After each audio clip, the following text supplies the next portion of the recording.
It's another fine Friday here on Splash Play. You know what that means? Zero RB Friday here on the stream. And of course, every day is a Zero RB day, but especially on Fridays, our favorite national holiday. Let's dig into it once again. I am already in a draft room, chock full of regulars, so we'll see what these guys do. But I'm picking in the 11 hole. Let's try to have some fun today, build some fun Zero RB bullshit. And I cursed too early in the video. So that's demonetization en route. But let's get it going, guys. Excited to be here once again. And, see, we'll get an 11 hole. 11 hole, Garrett Wilson spot, and you guys know how I feel about that one. I'd rather be hung. I'd rather have somebody put me out in the street, put me in the gallows than take Garrett Wilson. We'll see what we get stuck with in this spot. Mr. here in the 9 hole. I knew when I saw him bright and early in chat, we're going to be in the same room today. And we got our guy Kevin here. We got Go Easy Cards in the 1 hole taking Christian McCaffrey. Let's guess what he's going to do. I imagine, based on every draft I've been getting in screenshots lately, we're going to see Christian McCaffrey get paired up with some Houston Texans probably at the 2-3 turn. But we'll see what goes our guy Charles's way in the 1 hole. And it is an extreme wide receiver run. We are going to be in an avalanche room here. If I had to guess, and we will try our best to combat that, as I always do, courageously. Raw! Look at that. Look at those gut. Raw! That's how we get me fired up. Brees Hall going at 6. Let's go. Is she the YouTube CEO? I don't know. Do I work for her technically? Is she my boss? I don't know. Made it through the week with 100% Taysom exposure on drafters. Bless. That's a lot of Taysom. I will warn against Taysom, by the way. Like, he did get less work down the home stretch. When they realized they were stuck with Derek Carr, I think they knew they were going to make the moves around him to solidify him as a QB for the next few years. The Taysom workload did go down a little bit, and I think he get masked by the fact that he had a touchdown or two, I believe, in week 16, week 17. But that's something I would be mindful of, that the work got a lot less good. So Garrett Wilson here, the bane of my existence. You know what we're going to do instead? We're going to have some fun with Marvin Harrison Jr., a guy we actually like. Let's take him. Alex Keaton, go ahead. Get family tie yourself to Garrett Wilson. That's the reference, right? Alex Keaton was on Family Ties, I think. That's a little bit ahead of my time, even as somebody that knows every boomer dated reference possible. But let's see what he does here. Hopefully he enjoys himself some Garrett Wilson, and maybe enjoys himself some Saquon Barkley. There we go. There's one toxic pill taken off. All right, now he takes Gibbs. I feel like I've done some Harrison London starts. I am not willing to come up for Ayuk. It's Zero RB Friday. You can talk me into a share of Jonathan Taylor in this build, but what we're doing. What am I going to do, man? It's Zero RB Friday. I'm taking Drake London. Ha ha. I'm not going to be the idiot who goes up and takes Chris Olave. I'm going to be the idiot that goes up and takes Drake London. So a Marvin Harrison Jr., Drake London start rather that I like. I'm a big fan of this start here. I'm a buyer in the Atlanta offense moving up. I'm a buyer in Marvin Harrison Jr. being a 1,000-yard receiver the second that he hits the field. And some projections out there already backing that out as well. That both Harrison Jr. and Neighbors do project for about 1,000 yards. The betting markets as well in that range too. And I think if you're going to make a bet on 2 receivers to hit 1,000 yards, it's probably those guys. The Bears, some positive talk, though. DJ Moore said, and their wide receiver room with the 3 of them, with Keenan Allen, with DJ Moore, with Rome Odunze, it's going to be a race to 1,000 yards for all of them, is what he said. And I kind of do believe that, but I still would think that Odunze, we're looking more likely he's going to get his production through touchdowns, if I had to guess. Especially with his size. You would hope that he'd be able to get it going in the red zone. Although in college, I don't believe he was like an outlier in the red zone. Let me confirm that. Talking about things that have no relevance to my team right now, but we do try to be accurate with the data here as always. Rome Odunze in the red zone. Yeah, negative 0.45 EPA per target in the red zone. Actually pretty aggressively bad for a big-bodied guy is Rome Odunze. And for me, honestly, as somebody that has had the Devontae Adams comp for Rome Odunze being one of my favorites, a little bit shocked to see him be that bad in the red zone, to be honest. All right, Go Easy Cards here making his picks. Takes Debo as one of them. Nico Collins goes to raise it. Let's go what we're doing with that. 6 to the bit. I like it because, wait, what? Didn't Spags stacks advance? They were doing well for most of the year, and then they did hit the skids in week 16 or week 15 rather. Yeah, I don't need to give away my portfolio for things I don't want to do is kind of how I feel about it this year. I appreciate the interest in it, but it didn't add a lot views wise, so probably not going to happen. But we'll see. I'm open to anything. I don't want to do things that are going to kill my portfolio this year is really how I feel about it. That's why I'm trying to get different rooms and all that. If I'm going to stream like this many BBM drafts as I'm going to, trying to be a little more mindful of my own approach. Can't sacrifice everything in the name of content. Devontae Smith going to 27 yesterday, or was it yesterday? We got him at 41. So definitely that's more where I expect Devontae Smith to go in this room than where I got him yesterday, but was happy to get him. If you do get a pick like that, take Devontae Smith in the 40s every time. At 27, I don't know. You're making a big bet on them taking a leap upwards. Let's see. ADP on Taysom's 178.7 says I'm fine if he doesn't exactly smash. I think Taysom, part of the temptation I got in with him on DraftKings in particular was he was going 170s, 180s, 190s in a lot of rooms on DraftKings. If he's your third tight end, I think that's great. If he's your second tight end, a little bit iffier, but third tight end, I think he's just a luxury at that point as long as you're hitting the rest of the draft. There are lots of piss boys at the front of the board. Yeah, we are having to suffer with it, but honestly, I don't feel like my picks have been affected too much. I would go with a Harrison London start normally in this spot anyway. So we haven't seen the bleed yet, but it could be coming up soon. We have enough guys going RB piggies, though. With this guy taking 2, this guy taking 2. Might even out a little bit more. But definitely we're at risk to be a lot of other 0 RB guys in this room. All right, I'd be happy with a couple different picks on the board right now. Laporta would have been my first choice, but I did say I want to get my DK Metcalf exposure up for the hopes that he does benefit from this Ryan Grubb offense being imported to Seattle. Last year, Michael Penix was the air yards king in college because of the fact they were allowed him to sling it left and right. And it's certainly a tendency for him. You know, QBs do have the tendency that then carry over into the pros. If they're a deep ball thrower in college, they tend to be a deep ball thrower in the pros. That said, you know, how much of it is the offensive scheming? How much of it is QB? You meet somewhere in the middle, it's still going to be a better situation for Seattle, a team that last year, you're definitely more on the conservative side of how they approach things. The downside for Seattle is just that you have to make a bet on Geno Smith, basically, or a bet on Sam Howell, neither of which do a whole lot for me in 2024, but it's okay.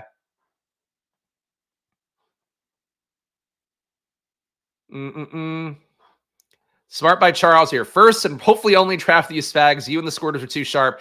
That's what I would say. People just get off on seeing their names on stream. And in reality, like you're hurting my EV and your EV by trying to stream with me multiple times in a day, or multiple times in a week rather. But that's, hey, I get people want to have fun. I'm happy to do that. Some drafts are going to be tougher on me than others. And this might be one of them. 0030 here. Of course, we are in our 0 RB era. So it would be foolish for me to take Josh Jacobs at a slight ADP discount. I do want to get more Josh Jacobs overall, so I'll say that out loud. Would not hate Trey McBride here. Don't think he would come back to me. I have him valued as a little bit higher than Travis Kelce in my rankings, and he's not going to come back at 59. So let's close out that Arizona double. Trey McBride it is. Team so far is a 0-0-3-1. Maybe we luck box Arizona Seattle in week 17. I would imagine it's more like Arizona Rams, probably has better playoff implications. I don't know. Maybe even Arizona, San Francisco, you get in week 17. But what still doesn't really matter. We don't know. We're making a guess for the next week. So the team so far is 0-0-3-1. Marvin Harrison Jr., Drake London, DK Metcalf, and Trey McBride, who I courageously took over Travis Kelce. Travis Kelce, a fine play. Travis Kelce now probably a better play with Rashee Rice likely to get suspended for half the year at this point. And the reports also, so somebody in the chat yesterday said that Rashee Rice didn't even hit anybody. The report that came out today was that he saw the photographer, called the photographer back. The photographer then came back to the club because he thought Rashee Rice wanted photos taken of him. Instead, Rashee Rice called the photographer back to punch him. That was a report that I saw this morning. And it was an aggregated report from one of the Twitter handles. I didn't get a chance to do my diligence on it.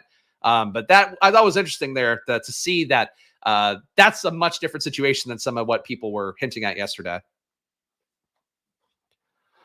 Left side of the board will be more impacted by pissing rooms this season than the right side. At least that's how ADPs are lining up right now. Yeah, fair point. Fair point. I mean, there's definitely, to me, I don't feel like I missed out on much. I reached for Trey McBride a little bit more than I may have normally, but besides that, could have taken Tank there at relatively, well, that would have been a little bit ahead of ADP as well. So other report, it's kind of funny. I mean, it is funny that you would you don't like somebody enough and then you call them back and they think they're coming back to do work and you instead punch them.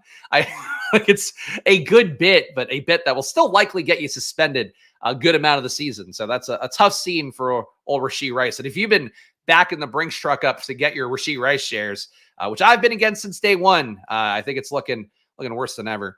Now we start for the wide receiver avalanche. Terry McLaurin goes 10 picks ADP. So McLaurin, one of my favorite picks in a draft to get. Normally he's going 58.6. Today he goes in the 40s. Jaden Reed as well, though it does seem like Charles went up and got his guys. So there we go. Another report from the owner says he didn't see anything. Well, seems like we have to do a legal process then, don't we? But yeah, that would definitely be, if you invite the photographer back just to punch him, yes, that would be premeditated. I'm no lawyer here, though I have had enough lawyers in my life around me, both exes and my brother-in-law lawyer. But I don't, I think if you invite somebody back, it's probably a worse look. Invite them back just to punch them. We'll see. Draft while listening to a splash play draft. Okay. The sentence kind of lost me there, but yes, I get where you're going for. Look, I think listening to Splash Whale doing a separate draft is a better move. But yeah, like to me, like I was watching. Somehow Pete did had a bunch of high quality drafters in his BBM room when he was doing a pre-recorded video. I don't know if he pinged them in advance or what, but it's like you see the room just being a little bit harder to navigate for him. But Pete's video that I really enjoyed, the perfect draft video that he put out there. He's got 2 this week on the Deposit Kingdom channel that I would recommend watching. They're a little bit longer than short form, I would say. But the week 17 versus week 16 one, very important to watch. Pete's still erring on the side of saying week 17 is going to be the most important in terms of correlating, in terms of doing bringbacks and things like that. But week 16 with the EV that it represents, where you have the top 20 people in BBM this year making $100,000 plus, there is a little more value to week 16 overall. All right, 0031 here. I do like Joe Mixon, but again, it's 0RB day. I'm not going to get enough Xavier Worthy just because I'm not the hugest on him, and his ADP is going to come to a point where I probably don't want to take it. So 2-pick ADP discount for Xavier Worthy. What a steal. We'll take him here as my wide receiver 4. The case for Worthy would be that his skill set does seemingly align the best with taking over the Rashee Rice route tree. He was targeted closer to the line of scrimmage. He's a burner. So people think that means you're a downfield guy. He was not a downfield guy at Texas. He was running more kind of rub routes, short routes, than expecting him to make things happen after the catch. If he does that in Kansas City, he's going to be a better version of Rashee Rice. He won't command targets at as high of a rate. Rashee Rice at SMU, 35% target route run rate guy. Xavier Worthy closer to 27%. But still, with the talent there, with the commitment, I think it's an interesting bet to make. And I think there's another interesting bet to make here. So you guys know I'm not the biggest on Kansas City overall, especially with Mahomes. I do think Mahomes, to me, what he showed last year, we had no ceiling for the most part throughout the year. I think he can be a player that creates value for the stack and not himself. So I'm going to make this bet today on KC. We're going to make a bet on KC without Mahomes. I'm sorry to whoever has Mahomes in this draft, but I also don't really care. So sorry to Drew CIF, Drew Cypher here. You'll be getting no Chiefs for yourself with your Patrick Mahomes at 55.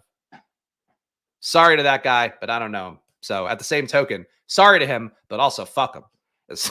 How do we feel about that? Guy Broncos likes to listen while doing a different draft. Bonus if we have the same draft spot. Oh, there we go. All right, shout out Broncos. I think it's a better approach for everybody, to be honest. Go bring your sharp drafting to another room, and honestly, probably have a better room for it. Because if you're in my room, I'm not going to be paying attention to your picks. I'm going to snipe you like this guy with Mahomes. I sniped the shit out of that guy. He thought he was getting one of Worthy and Brown back, and instead, he got Mutombo shaked. He got neither of them. Sorry to that guy. But you run that risk when you come in my room. Jacobs at 44 is nice. Yeah, I did notice that going at 44. Wonder if that's the Marshawn Lloyd thing finally materializing in people's heads. As I've talked about on here, Marshawn Lloyd undervalued by probably 20 picks right now with how the team's talked about him, his own performance at USC, where he was the most elusive back coming into this draft class. Didn't get enough volume there for me to have, the full-throated confidence like I made with some guys. But I do think for Marshawn Lloyd, getting that situation where he's going to be, to me, the worst case scenario is being Tyjae Spears last year to Josh Jacobs, Derrick Henry. Jacobs should come down a little bit. I still think there is no world where he should go behind Travis Etienne. And frankly, to me, Etienne, if you guys, again, Spags rankings here, join button down below, $4.99 a month. You'll get them updated every week, including tomorrow on Saturday. For Josh Jacobs, he should be ahead of Etienne. I think Pacheco should be ahead of Etienne. And Etienne, to me, should be, he should be more in the 50s. I don't know. James Cook fell to 58 in this room. It's been a weird room. Some guys really falling here. Cook's got to pay the price at some point for Ray Davis, but I don't think we're there yet that he should be having 10-pick ADP falls. He needs to stream and walk me down. It's true. He should have just, if old Drew Cypher were here doing a stream, I might have been like, oh, well, if he's walking me down, if he's talking shit to me as I'm about to make my pick, maybe I wouldn't have taken both chief receivers. But I love the bet on chief receivers without Mahomes, though, for what it's worth, because I think you are going to see the ping-ponging weeks. I think you are going to see Mahomes throw for 200 yards in games, and then you maybe have one guy putting up 102 TDs. It's about the efficiency for Mahomes at this point in his career, which is going to be the hill that I die on. I just don't think he's going to come in and start throwing for 400 yards a game. This is not where you are when you win a Super Bowl with your defense. Where you go to is you become more efficient, you drop back less, you protect yourself more. Like, that's where QBs evolve when they are truly great. Mahomes is truly great. So, like, his skill, I get why you take him at 55, but, like, to me, he should be behind Stroud. He did go behind AR here. He should be behind AR. He should be behind Lamar.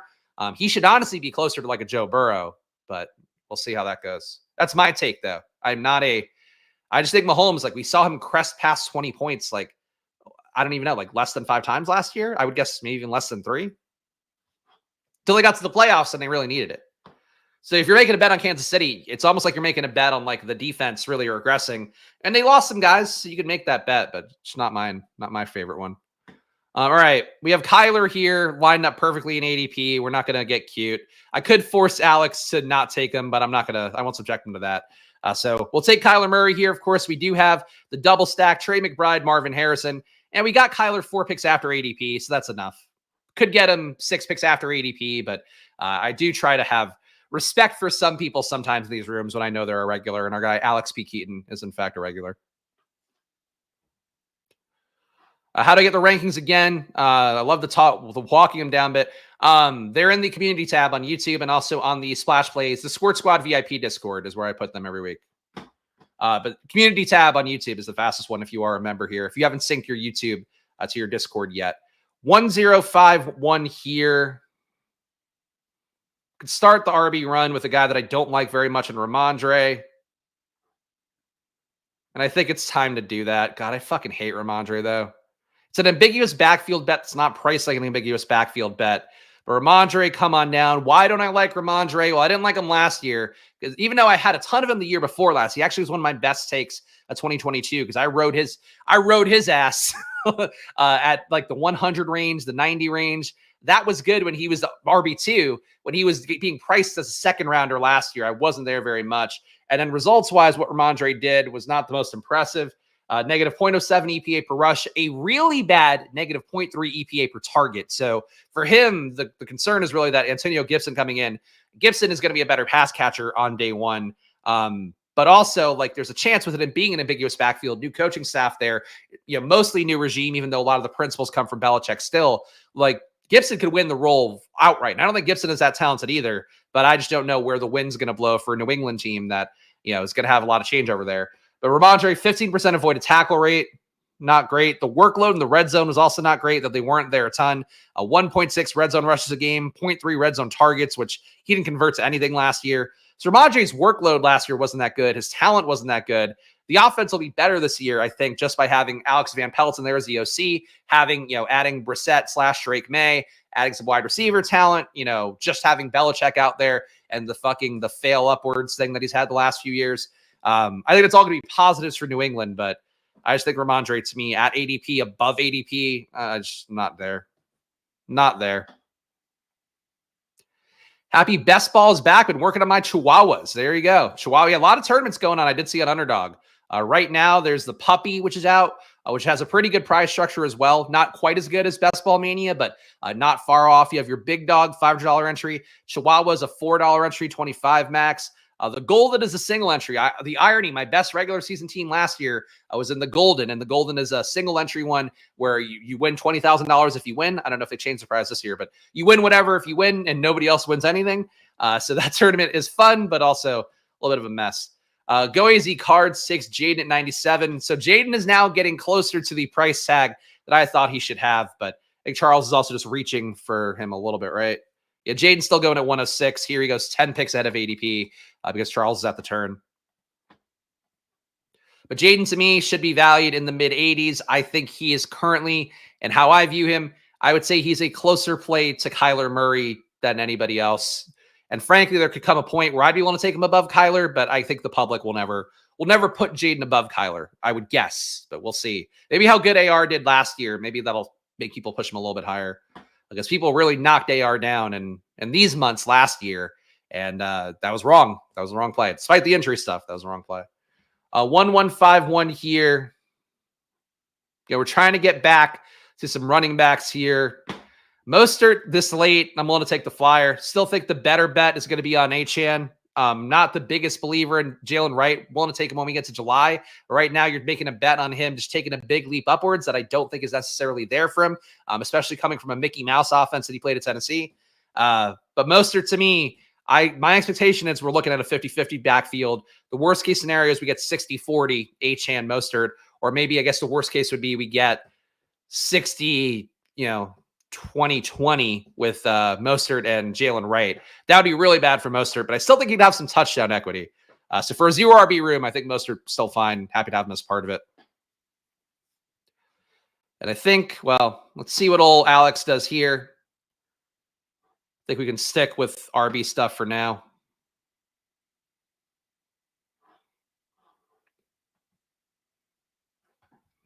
Alex, what are we going to do?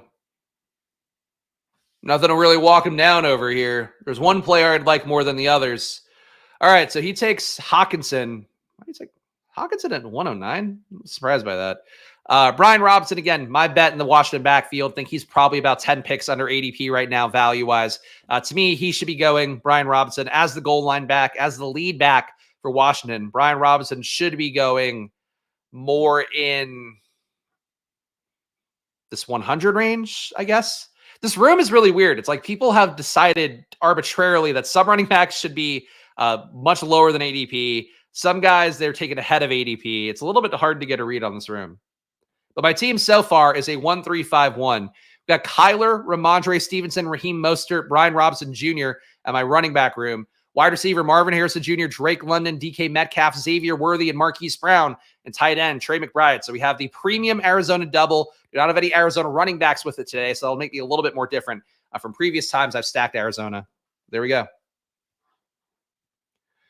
Hawkinson is in round 9/10 is an awful pick. I agree. It's hard to lose half the year, though. I guess for Rashee Rice, people are still taking Rashee Rice at. I mean, here he went pick 70. He's likely to miss half the year as well, at least. But for Hawkinson, you are looking at potentially even 3/4 of the fantasy year being missed by him, which would be really bad. Older guy with a late ACL tear and a late surgery. For Hawkinson, to me, I don't know where I have him ranking wise in the Spags rankings, but I'll take a quick look. But I think I have him in like the 130s. Let's see.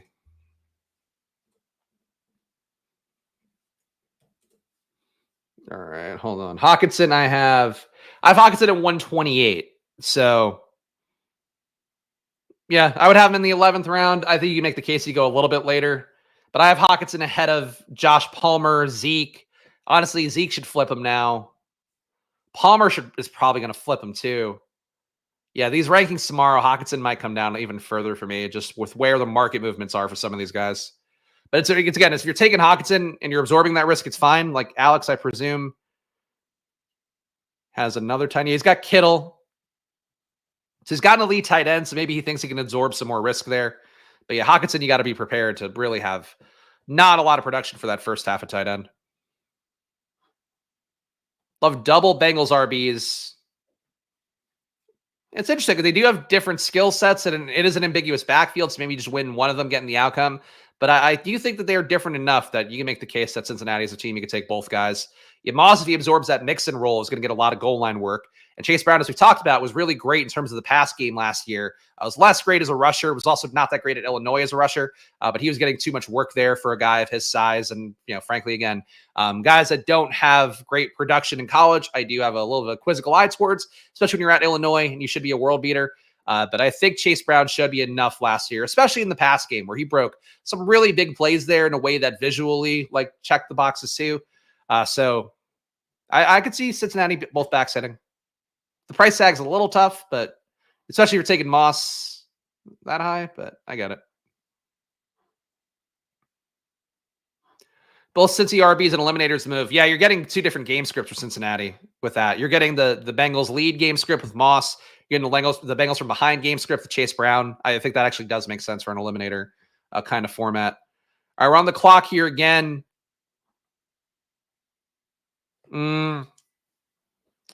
I'm going to take Zeke here. I just feel like we can really start to solidify the RB room. And Zeke, to me, in the 130s, I think he should be priced in the 120s. To me, he's the starter in Dallas. Until something changes there, I feel like he's too low. I get why he is. The talent, as we talked about, he wasn't even great last year in New England, even though he had some good fantasy days, or at least one really good fantasy day. For Zeke, though, it's just the team buying back in him and having nobody else that's earned trust there. I think is the main thing for me and Zeke that makes him undervalued in the 130s. All right, what's Alex going to do here? This is 1-2-5-2. Leggett.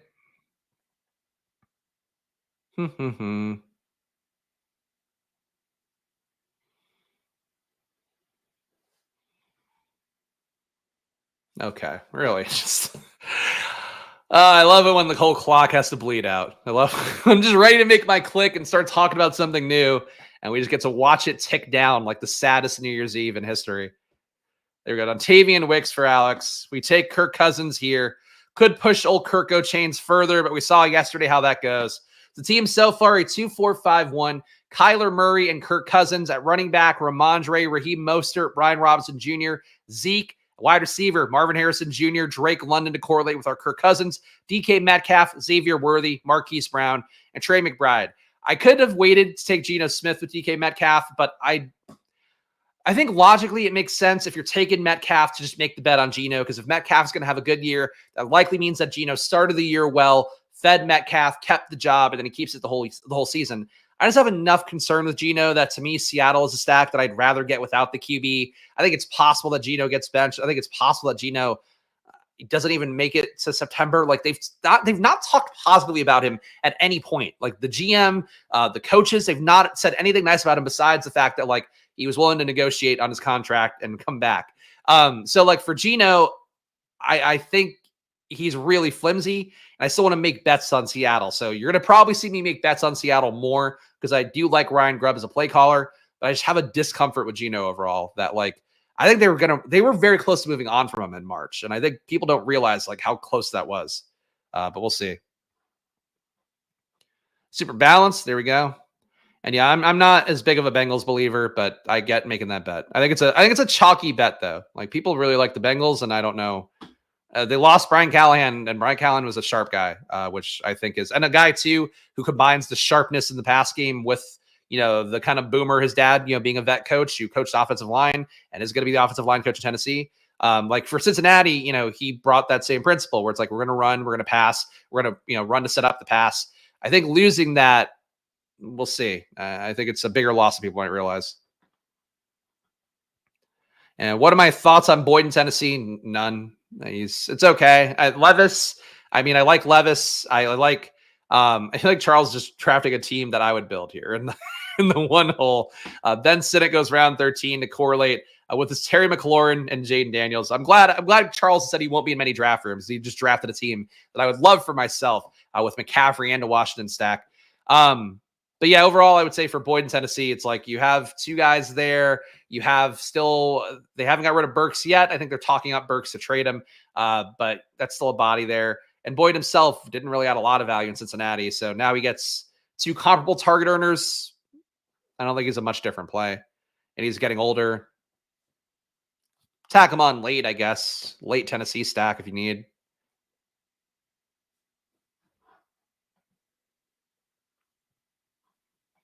Been up since 6:30 after working late last night. Well, that sounds like fun.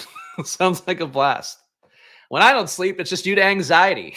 So that's the difference between us. I'm built different. I'm not working hard at night. I'm just fucking tossing and turning, anxiously thinking about startup life and basketball and everything in between.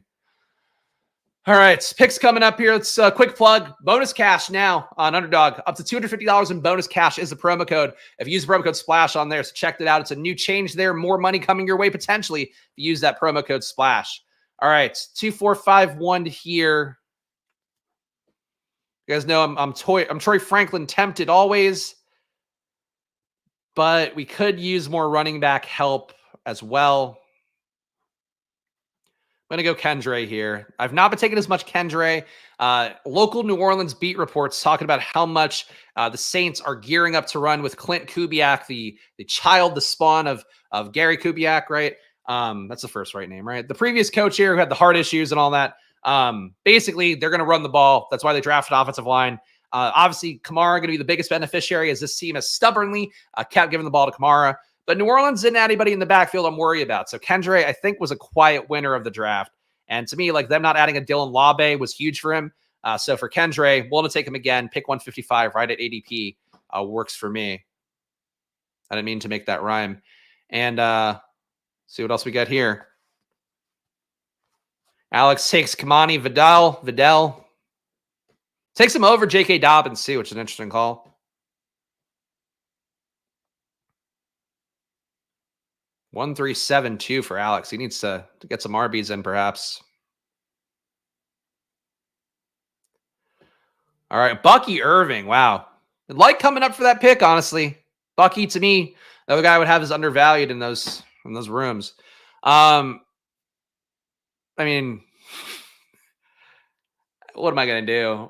You look me in the face, you present me with a delicious steak, and I'm going to gobble it up. Troy Franklin, 5 picks after ADP. Is he this year's Terrace Marshall, a guy that I kept making the bet on when I shouldn't? Or am I right about Troy Franklin in a way that's going to change the landscape of BBM? I'd like to believe the latter. I'd like to believe the latter, but I have to point out my bias a little bit. I am biased for Troy Franklin. I think that he got decent enough draft capital coming in, at least with the Broncos. They showed the will to trade up for him and get him. Again, he and Bo Nix, very close friends, actually like each other a lot, hung out a lot at Oregon. That's a positive thing as well. Bo Nix going to be the starter day one in Denver. I have no concern about that. He would have to have an egregious camp, which I just don't think is in his bag with how high his completion rate was, high his catchable ball rate, his on-target rate was at Oregon last year. So for Troy Franklin, it's a bet that I'm willing to continue to make, but I am acutely aware it is a bias point for me. So you should be aware of it too if you're not already. So that's why we're going to say that out loud. Appreciate your grind, Spags. I appreciate all your guys grinding. Bindles especially is doing grinding the YouTube content. But I do appreciate that a bunch here. And of course, if you want to see the grind continue here every day, new drafts Monday to Friday at 11 a.m. Today, only going to be one draft because I do have a meeting coming up at 12:30. Have to do another investment presentation, which is unfortunately my life. It's the irony. It's like I love doing content, love presenting in this format, but doing a fucking deck for people that sometimes don't even know sports betting. And they're like, okay, now explain how a betting model would work. That's not the most fun. So, but I will always show my positive smiles and faces here. I enjoy this a lot more than that part of things. That much I'll tell you. I love doing a draft. Love making jokes and fucking giving football takes here. I'd less enjoy having to explain why my business can be worth $1 billion. That's less fun for me. But hey, if you want to support the business being worth $1 billion, promo code SPLASH and probably.com/subscribe. Save half off a month or even a year of all of our data. And of course, it will change your life in sports betting. And I would say in particular, if you're going to be an EV grinder, it's a great way to build a bankroll. If you want to enter a lot more of these best ball tournaments, I would say just grinding higher probability bets with high EVs. It's a way to do that. It's what I did last year to build my DraftKings bankroll that funded my entire DraftKings when it was just a $10 entry fee last year. So up to you guys, but I would say, promo code SPLASH, probably.com/subscribe. All right. Another 6 picks here as we wait. Don't think this would be a Bo Nix build for me necessarily, just because I think we could make the bet without Bo Nix here. And it's also just a single Troy Franklin now. We did not get old Marvin Mims back. But you guys know I do enjoy getting Marvin Mims and Troy Franklin in that Bo Nix stack. And we'll see. I think Sutton's still a risk to be traded there. Obviously, it'd be a huge win for Franklin. And really everybody else who's left there would be a win for Patrick, be a win for Josh Reynolds. It would also be a win for Marvin Mims if Cortland Sutton got traded. But I'm just playing. I think these guys are good picks right now, as is, even if Sutton comes back. Be so sad to see Little Jordan Humphrey getting reps. Well, the thing is, like, now we have guys. I guess Mims was a guy that Peyton did bring in as well, and he didn't get play. But there's no excuse to not use Mims now. Is the big part. So we'll see. I don't want Luke McCaffrey. You can have Luke McCaffrey. Pete's the one who likes Luke McCaffrey. I think Luke McCaffrey didn't show shit at Rice, and I think got drafted because he's got the name. But that's me, obviously. 2561 here. Need tight ends, but I don't think I'm there yet. Do we just corner an ambiguous backfield in New England? Because it's possible Ramondre is the goal line back. Gibson is the pass game back. Pass game's going to be less value when Drake May comes in. But at this point of a draft, it's a bet. I think a bet on a defensively minded team's backfield and getting Gibson now at 179. I don't get why his ADP is coming down. Like, that to me is a mistake of BBM. Like, Gibson He's a guy this team wanted, that the new coaching staff wanted, that the people running the front office now wanted, whether it be the owners or whomever. So I don't know. I don't get Gibson falling. I think that's incorrect. I think we can squeeze a little bit more value. I'm going to finish up at running back here with Tyler Algier. Going 7 RBs. Don't know that I had to, but I feel good about the wide receiver room. I feel good about figuring out tight end in the last 2 rounds. I really don't feel like I need a wide receiver 7. Might be helpful, but that's what I'm doing. So let me give the team a read, actually. You guys tell me. I think that might have been a mistake to take the 7th running back. Could have gone 7th receiver, but at this point, it's like Luke McCaffrey, Pop Douglas. Like, none of these guys do much for me. I don't mind Jalen Hyatt, but I didn't need to take him yet. I don't know. We'll see what we do with our second tight end. Kyler Murray, Kirk Cousins are my QBs. Ramondre, Raheem Mostert, Brian Robinson Jr., Ezekiel Elliott, Kendre Miller, Antonio Gibson. So we have the full New England backfield, which I do think makes sense. Again, defensive-minded coach coming in. What did we see last year when Antonio Pierce took over as the coach of the Raiders? His promise was he was going to feed Josh Jacobs. He was going to feed the running game. Then he fed Zamir White the same way as well. Obviously, it's a different team, so it's going to be different situations. But what we saw from Alex Van Pelt in Cleveland last year, that was a team that ran the shit out of the ball, and it was happy to pass when they could, when they had a QB they trusted. But they'd rather run the ball. So I think we have 2 outs here for New England. I'm okay taking that. And that's probably why, too, I did go 7 RBs. Tyler Algier, though, completes the RB room. Wide receiver went hot and heavy early on. Of course, it's 0 RB Friday. Marvin Harrison Jr., Drake London, DK Metcalf. The bet on KC is interesting. I think it's more interesting if I had more receivers. I think this made me a little bit thinner than I'm giving myself credit for. I think we cornered the market on KC's pass game decently here with with the Rashee Rice suspension, and then Kelsey getting less work this year, which has been a big signal from the team. But I don't love that. Like, I feel like one more early receiver here would have made this better. One less running back, like I think not taking Ramondre, and then one more receiver in that range, I think would have put this over the top for me. But Troy Franklin, our 6th receiver there, who I do believe has big upside, showed it in a major way at Oregon. And we only have 1 tight end right now with Trey McBride. So that's the team. I think we can stick the landing, but it depends on what will be available for me at pick 203. So we'll figure that out. Not as high on Hyatt, too many mouths there, but like his upside. I agree about there being too many mouths there, but Hyatt is a guy that this regime did take with pretty good draft capital last year. He's a downfield threat. He'll be able to get open more with Malik Neighbors sucking attention underneath, especially, if they get Darren Waller back, that will help with that too. I think that, to me, I'm happy to take Hyatt as a veteran best ball play in round 17, round 18. All right, Noah Fant fell, which is what I was hoping for. So I kind of think I don't necessarily need a 3rd tight end here, but let's figure that out. So we have a 2-7-6-2. Get out of here.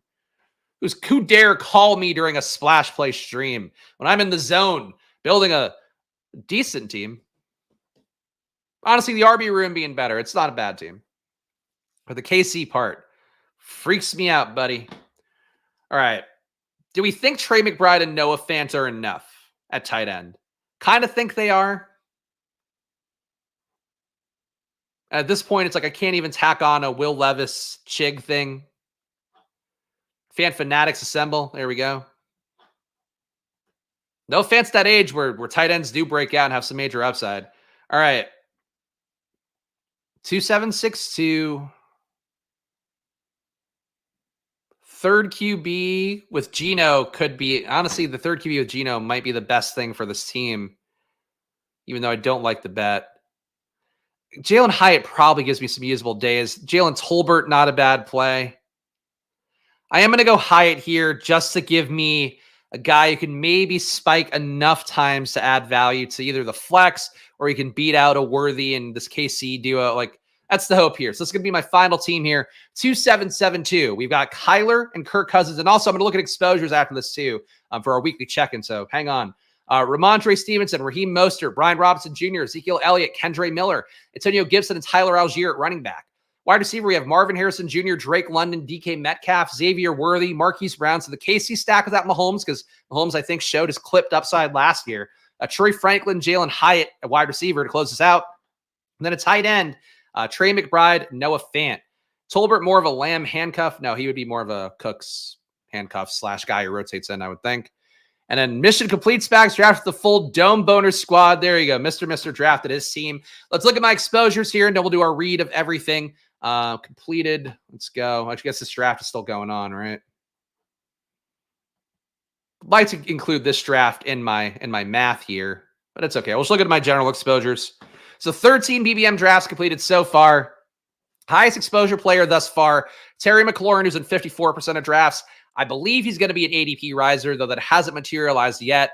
I'm getting my shares of McLaurin now. I think the Jaden Daniels. So Jaden Daniels is coming up meaningfully. I think at a certain point, people then connect the dots and make the rest of that stack come up meaningfully. But for right now, McLaurin, my highest exposed player, with Jaden Daniels not too far behind.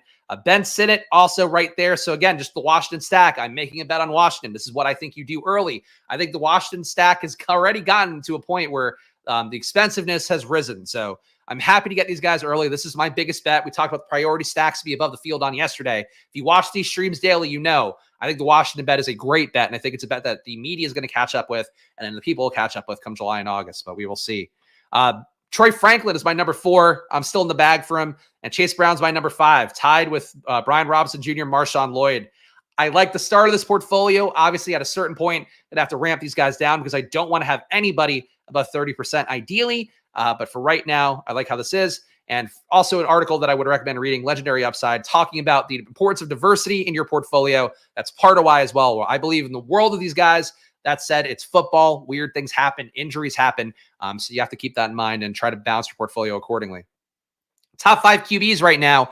Jaden Daniels, free Bo Nix, free Will Levis, free JJ McCarthy. And then I guess Dak, Caleb, Kyler, Anthony Richardson. I am tied with all of those guys. So you're seeing a pretty good line of demarcation for how I view drafts right now. I would say with this, where we have 2x the field. Obviously, it's 2 entries of BBM compared to 1. But like this is it. These are guys that run, that have big pass game upside, that are very cheap, and I think can sustain an entire stack.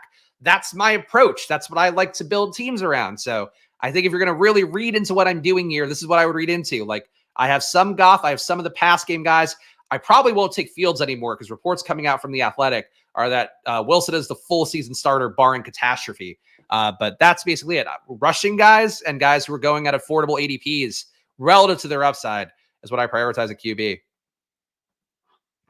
Running back, Chase Brown, Brian Robinson Jr., Marshawn Lloyd, David Montgomery, and Bucky Irving. So that is my top 5. Zeke tied with 5.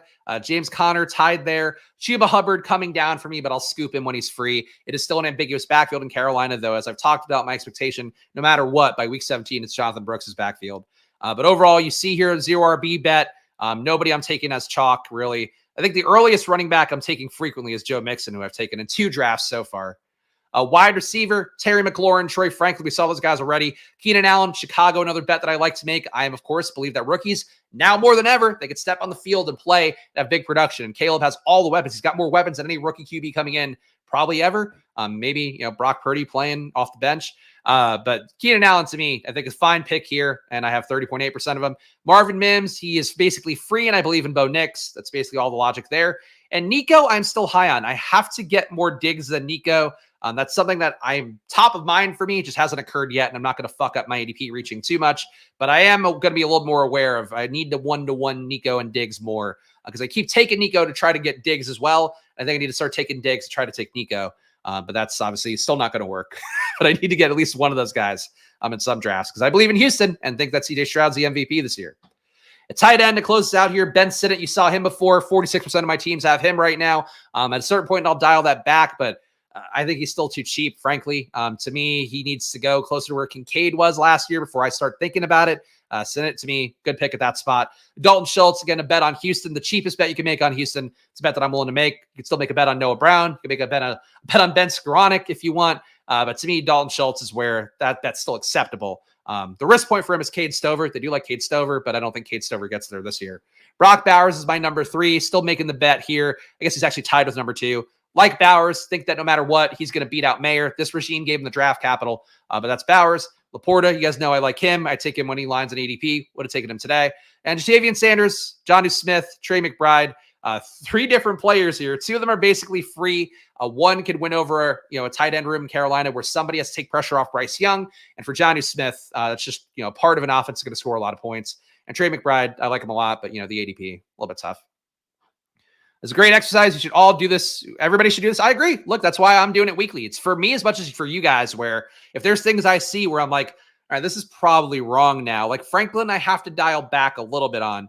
But the bets that I'm steadfast and that I think the rest of the market's going to catch up on, you try to dig your heels in to some extent. How much you want to dig your heels in, it's going to be up to you guys. But there we go, guys. Another draft here, another day. So please do subscribe down below. Please hit that like button. Every little interaction you guys give the channel helps out a lot here. We're just trying to get seen by more people. And unfortunately, the YouTube algorithm is a mean bitch. If I have one day where I put up a fun Drake-based thumbnail with Jaden Daniels, it hurts the views for the week. So that's the name of the game here. Your likes, your comments, your engagements matter a lot here. So please help me out. Hit that like button. Leave a comment after the fact. Underdog, promo code SPLASH on there, up to $250 in bonus catch, along with a mystery pick'em as well. So some good deals going on, more money than they've ever offered if you are signing up. So check that out. Promo code SPLASH on Underdog. Probably, my baby, you want to support the show, you want to see the show be bigger. Great secondary way to do that is to hit that probably.com/subscribe. Promo code SPLASH on there gets you half off a month or a year. And you also, if you want to support the channel, hit the join button down below, $4.99 a month. You get my Spags rankings. You get 10 team reviews a month, some of which been having a lot of team reviews coming in lately, so hopefully adding some value so people can attest. I don't mince words. I tell you what I see and in the hopes of trying to help you make progress. And then, encouragement too if you need it, but that's what I give too. So really 2 ways to support Splash Play. Probably.com/subscribe, promo code SPLASH, or $4.99 down below. Hit that join button to support the show. And Stochastic as well, another way to support the show and also get yourself some DFS tools. 15% off on there with promo code SPLASH. All right, the reading of names. What do we even have? I don't have anything in me voice-wise. I've been doing actually a Bluey voice because we got a Bluey book. So let's try to do this like Bluey's mom. I think we'll, let's see, an Australian dog, cartoon dog accent. Robert Griffin III, historical anomalies. Matthew Emerson, Tyler, CLN 2013, Mythology, Rupesh, Willis, Ivan Black, It's Just Port, Tony Mark, a.k.a. Io, a.k.a. Mark, Rob Van Natten, Brandon Wagner, Consigliere, Aaron D, Nez, Jake Twitchell, fucking Alpha, Mr. I'm the KY, Kevin Castro, Lateralis, Logical Connoisseur, Shock Gamer TV, Carlos Manzo, Felix Castro, Chunk the Deuce, Gabe Davis, Bindles, Frankie Frank, Nolan, Thomas Schultz, Laces Out, Mr. TD, Jay Stress, Kent Lewis, Galen Stars, Christopher, Jeff T, Wounded Geese, Ben Havard, Jeff F, Craig B, Recipes with Reed, Bodybag Jones, Hoosier Devo, Jason Neff, Michael Thomas, Steel City Blue, Thomas Avery, W. From Mega, Finkelstein Shit Kid, Tyler Loesch, Mike Robb, Sip, D. Wheel, Chris Ford, Tillery Frost, Ben Bauer, Zipped, Zipped, Mike Rickle, and D. Owens. You've all contributed to the show this week, and I appreciate you for it. So please do hit that join button down below, $4.99 a month. And you too can get all sorts of perks here, including these accents. This is mostly Australian, I think. I think we got it. We got it. Follow me at Chris Spags. Follow the show at SplashPlayPod. New draft coming up on Monday. Spags rankings drop coming tomorrow. Make sure to sync your YouTube to your Discord or check the community tab. I'll see you guys then. Hey, enjoy your weekends and good luck. Bye-bye.